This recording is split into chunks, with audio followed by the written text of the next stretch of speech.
जब हमारी बॉडी में सिग्नल खराब पहुंचने लगते हैं तो बुजुर्गों के हाथ पैर कांपने लगते हैं, वो डांसिंग की तरह हो जाते हैं, जैसे कुछ पकड़ते हैं तो हाथ हिलते हैं, ठीक है, हमारी बॉडी हिलने लगती है, हमें चीजें समझ में नहीं आती, शरीर में बहुत ज्यादा कंपन होता है। उन चीजों को देखने के लिए recently a person suffering successfully underwent relatively new magnet resonance guided, ठीक है, focus ultrasound procedure for essential tremors.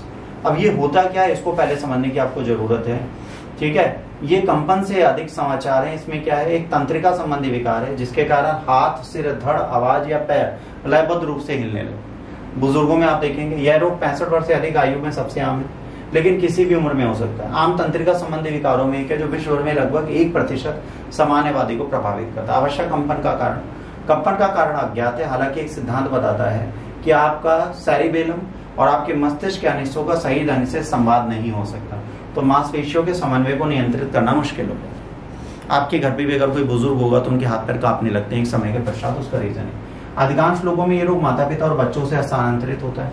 इसके अलावा यदि माता पिता को ईटी है, ठीक है, तो 50% संभावना है कि बच्चों में इसकी स्थिति जरूर आएगी विरासत में। उम्र बढ़ने के साथ इसका प्रचलन बढ़ता जाता है। 60 से अधिक आयु में 5% व्यक्ति इससे पीड़ित होते हैं।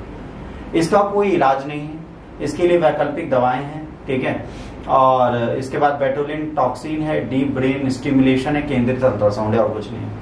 इसमें गैर असल चिकित्सा प्रक्रिया है, ठीक है। इस रोग के लिए सबसे इंपॉर्टेंट क्या है, दिमाग को रेगुलेट करना। एमआरआई द्वारा हम ये देख सकते हैं, अल्ट्रासाउंड तरंगों का उपयोग किया जा सकता है, समझाया जा सकता है, पर इसको अगर आपको समाधान चाहिए तो इसके लिए सबसे इंपॉर्टेंट चीज क्या है, अगर आप इसको देखना चाहते हैं आप मेडिटेशन करिए, ठीक है, आप ध्यान लगाइए, आप मोबाइल और इलेक्ट्रॉनिक गैजेट से जितना भी दूर हो जाएंगे उतनी जल्दी आपका ब्रेन दोबारा टैकल करेगा। जैसे ह्यूमंस भी हैं, अगर हम भी लगातार स्क्रीन के सामने रहें और लगातार ब्रेन को इसी स्क्रीन के सामने रखेंगे तो एक ऐसा समय आएगा जब हम इस चीज के लिए बहुत ज्यादा परेशान हो जाएंगे। तो अगर आप इस चीज से हैं तो आपके लिए क्या जरूरी है, आपको या तो अल्ट्रासाउंड वाली चीज को करिए, अदरवाइज आप इन चीजों के लिए क्या कर सकते हैं, दैनिक जीवन में काफी चीजों को सुधार कर इस चीज को कर सकते हैं, जिसमें मेडिटेशन बहुत जरूरी है, इलेक्ट्रॉनिक गैजेट से दूर होना बहुत जरूरी है, जो आज की डेट में बहुत सारे लोग